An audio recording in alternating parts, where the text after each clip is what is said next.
오늘 읽을 말씀은 요한복음 13장 31절부터 33절 말씀입니다.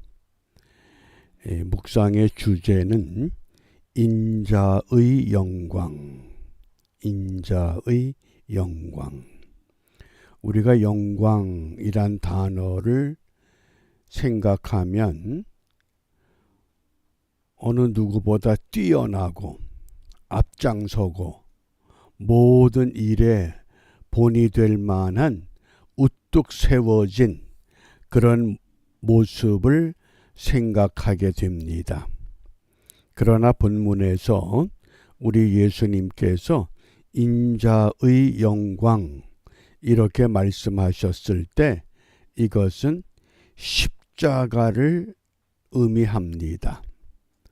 우리에게는 고통스럽고 처참한 형벌의 십자가, 그것이 우리 주님께는 영광의 놀라운 기회가 된다고 하는 것, 이것을 우리가 마음에 두고 먼저 이번 주 우리 함께 암송할 성구 요한복음 15장 5절입니다. 우리 함께 암송합니다. 나는 포도나무요 너희는 가지니 저가 내 안에 내가 저 안에 있으면 과실을 많이 맺나니 나를 떠나서는 너희가 아무것도 할 수 없음이라. 아멘. 우리 믿음의 사람들이 5가지 확신을 가져야 한다는 말씀을 이미 암송했습니다. 구원과 기도와 승리와 사죄와 인도에 관한 확신. 이제 그리스도인의 7가지 생활을 우리가 나누게 됩니다. 그 첫 번째 생활이 예수 안의 생활, 예수 안에서 살아가는 것, 그리스도 안의 생활입니다. 어떻게? 나는 포도나무여 너희는 가지니 저가 내 안에 내가 저 안에. 포도나무가 있으면 나무에 줄기가 있고 줄기에 붙은 가지가 있다. 줄기와 가지가 하나로 합쳐졌을 때 그게 안에 거한다고 하는 의미라고 말씀하셨습니다. 그러므로 우리 예수님께서 십자가의 고난, 고통, 그 처참한 사형 도구, 왜 그것을 영광이라고 하셨는가? 이것을 주도하시는 이가 아버지 하나님이십니다. 그러니까 하나님과 하나가 됐기 때문에 아버지와 아들은 하나입니다. 삼위일체가 되셨습니다. 그러므로 아버지가 원하는 것을 아들이 기꺼이 참여하게 될 때 그것이 곧 영광이라고 하는 겁니다. 이런 우리가 믿음의 개념을 확실히 갖고 오늘 묵상의 주제가 있는 요한복음 13장 31절 말씀입니다. 저가 나간 후에, 여기 저가는 가룟 유다를 말합니다. 가룟 유다가 나간 후에 어디에서 나갔습니까? 마지막 6월절 만찬 자리에서 예수님께서 식사 중에 자리에서 일어나셔서 제자들의 발을 하나하나 씻겨주셨습니다. 초대교회의 교부 크리소스톰은 예수님께서 12제자들 가운데 제일 먼저 가룟 유다의 발을 씻겨주셨다고 설명합니다. 그런데 그 저가 가룟 유다가 나간 후에 무엇 때문에 나갔습니까? 사탄이 가룟 유다의 마음속에 예수님을 팔아 넘길 생각을 집어넣었다 그랬습니다. 예수님의 끔찍한 사랑을 받던 제자 가룟 유다지만은 예수님을 팔아넘겨야 되겠다. 그런데 그때 예수께서 가라사대 지금 유다가 예수님을 팔아넘기기 위해서 유월절 만찬의 자리를 떠났을 때 지금 인자가 영광을 얻었고 예수님께서 영광을 얻으셨다고 말씀합니다. 혹 어떤 분들은 이 영광을 장차 부활이라고 설명하기도 합니다. 그러나 문맥상으로 보면 그건 부활은 나중의 사건이고 인자가 영광을 얻었고 하나님도 인자를 인하여 영광을 얻으셨도다. 이것은 분명 십자가의 죽음을 말씀하십니다. 왜? 십자가의 죽음이 있어야만 그 다음에 부활이 이어지기 때문인 줄 압니다. 오늘 이 배경이 되는 그 다음 32절, 33절 말씀을 읽어보겠습니다. 만일 하나님이 저로 인하여 영광을 얻으셨으면 하나님도 자기로 인하여 저에게 영광을 주시리니 곧 주시리라. 소자들아, 내가 아직 잠시 너희와 함께 있겠노라. 너희가 나를 찾을 터이나 그러나 일찍 내가 유대인들에게 너희는 나의 가는 곳에 올 수 없다고 말한 것과 같이 지금도 너희에게도 이르노라. 아멘. 예수님의 생애의 이제 마지막 절정의 시간이 다가오고 있습니다. 어떻게 보면 예수님 생애에 위기가 닥쳐왔습니다.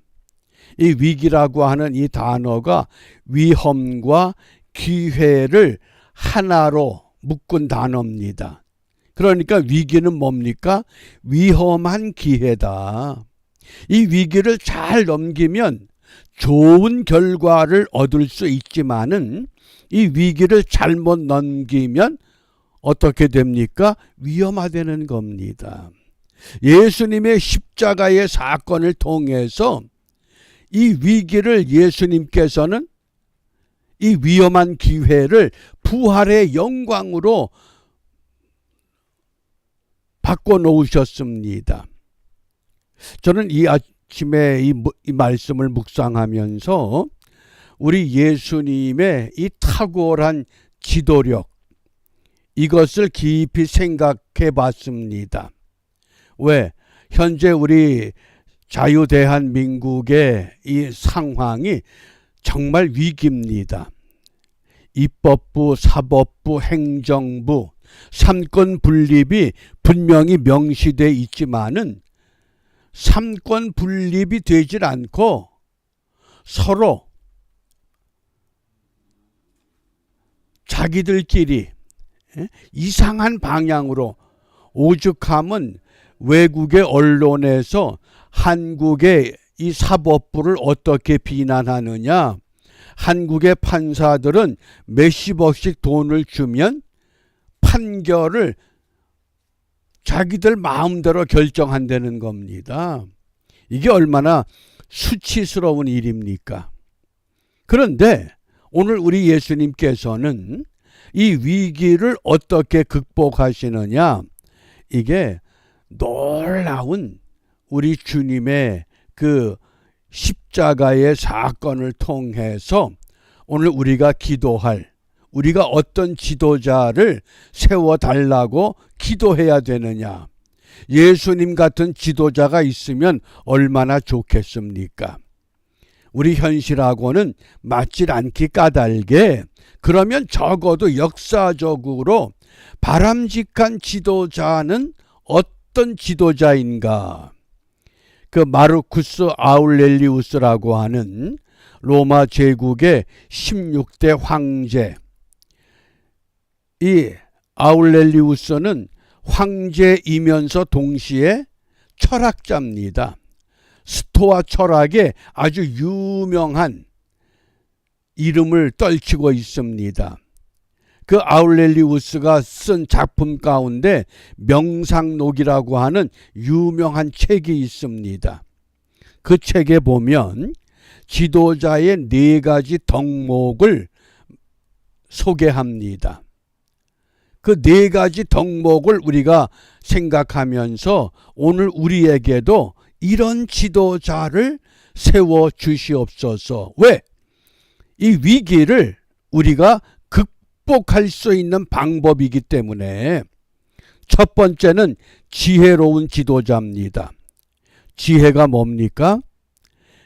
미래를 계획하고 그 미래의 목표를 실천하기 위해서 그 실천하는 과정 속에 필요한 지적인 능력입니다. 그러니까 정확하게 알아야 됩니다. 한국의 정치 상황, 경제 상황, 입법, 사법, 행정의 그 정확한 상황, 그것을 아는 게 지혜입니다. 어느 날 갑자기 비상계엄령 선포하는 바람에 모두 놀랐습니다. 어떻게 이런 식으로 비상계엄령을 선포하는가? 그런데 거기에 꼼수가 있었습니다. 무엇 때문에? 입법, 사법, 행정을 뒤흔들고 있는 잘못된 것, 이것을 해결할 수 있는 유일한 방법을 알아낸 겁니다. 그게 지혜라는 겁니다. 그 다음 2번째, 정의감. 이 정의감이라고 하는 것은 정의와 불의를 구분해서 정의를 선택하는 것, 그게 정의감입니다. 내 주장을 관철하기 위해서 돈으로 매수하고 권력으로 짓누르고, 그건 정의가 아닙니다. 정의와 불의를 잘 구분해야 됩니다. 그러면서 정의를 행할 수 있는 올바른 판단력, 그게 정의감입니다. 그 다음에 강인성입니다. 이 지혜가 있고 정의감이 있으면 이것을 끝까지 끌고 갈 수 있는 강력한 정신적인, 그리고 거기에 따르는 정치적인 힘을 발휘해야 됩니다. 그게 강인성입니다. 그런 강인함이 없이는 절대 이 일을 바르게 이끌어 갈 수가 없습니다. 그 다음에 4번째가 절제력입니다. 인간이기 때문에, 지도자도 사람이기 때문에 때로는 사람의 정에 의해서 우리가 미혹을 받을 수 있습니다. 이 절제라고 하는 것은 욕망, 그떤 유혹, 이것을 완전히 억누르고 철저하게 중립적인 자세에서 균형을 유지할 수 있는 그런 힘, 저는 이 4가지 덕목을 한마디로 통찰력이라고 얘기를 합니다. 영어에 인사이트라는 단어를 쓰는데 이 통찰력이 있는 지도자. 지금 예수님께서 그 사랑하던 제자가 예수님을 팔아넘기기 위해서 만찬의 자리를 떠났습니다. 다른 제자들은 왜 그가 그 자리를 떠났는지 이해를 못합니다. 그런데 예수님은 속히 해라. 너 하고 싶은 거 빨리 해라. 그러면서 가야 할 방향을 분명히 목표를 향해서 다지고 그 길을 가게 됩니다. 그러므로 오늘 우리 조국이나 또 우리 이 미국이나 가장 필요한 지도자가 누구냐? 이런 통찰력이 있는 지도자.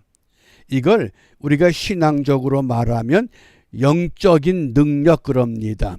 통찰력보다 한 수 위입니다.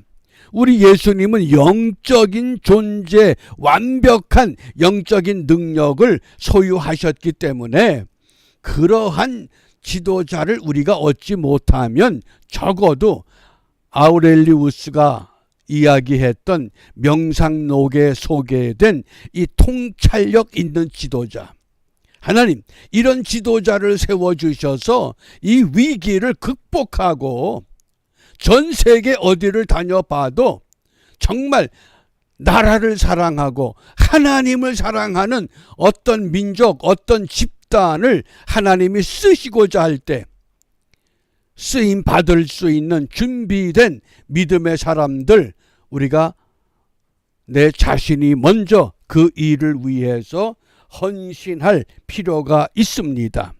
그러므로 이 아침에 우리가 무엇을 기도하느냐? 시편 144편 15절입니다. 이러한 백성은 복이 있나니. 어떤 백성입니까? 여호와를 자기 하나님으로 삼는 백성은 복이 있도다. 잘못된 사상, 잘못된 것에 붙잡힌 영이 어두워진 그런 세력들 가운데서 여호와를 자기 하나님으로 삼는 백성은 복이 있다. 그러므로 하나님을 두려워할 줄 아는 지도자를 우리가 세워달라고 이제 부르짖어야 할 때가 됐습니다. 통찰력을 갖춘 지도자를 세워주시옵소서. 이렇게 기도하며 오늘도 우리 조국의 미래가 지금보다 더 밝은 모습으로 더 발전돼 가는 방향으로 자리를 잡을 수 있도록 믿음의 사람들이 깨어서 정신 차려 기도하는 복된 하루가 되시기를 바랍니다. 기도합니다. 역사의 주인 되시는 아버지 하나님, 여호와를 자기 하나님으로 삼는 백성 복이 있다 하셨음을 믿사오니 이 시간 저희들에게 하나님을 두려워할 줄 아는 지도자를 세워주셔서 우리의 미래가 전 세계를 향해서 하나님의 말씀을 들고 증인의 삶을 고백할 수 있는 거룩한 교회요, 거룩한 백성이요, 거룩한 나라 되게 하여 주시옵소서. 예수님 이름으로 기도합니다. 아멘.